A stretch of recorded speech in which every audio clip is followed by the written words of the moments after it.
तो ये भाई लोग भोजपुरी में फिर से तीसरका गाना लेके आ रहल बाटे भोजपुरी के चॉकलेटी स्टार कहे जाने वाले अरविंद अकेला उर्फ कल्लू जी।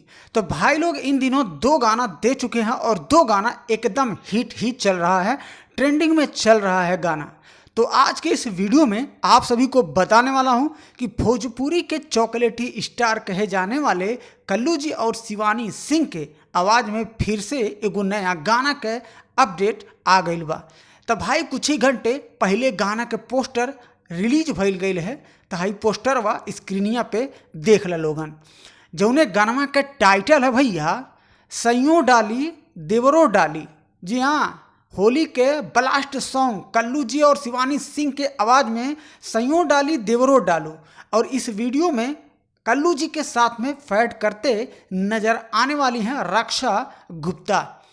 इस गाने के राइटर हैं रोशन सिंह विश्वास, म्यूजिक डायरेक्टर बड़े भाई अपने प्रियांशु सिंह हैं, डायरेक्टर और कोरियोग्राफर का काम किए हैं रौनक रावत जी।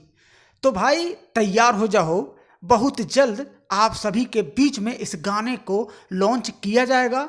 फिलहाल के लिए भैया गाना के तो कमिंग सून में रखा गई हो।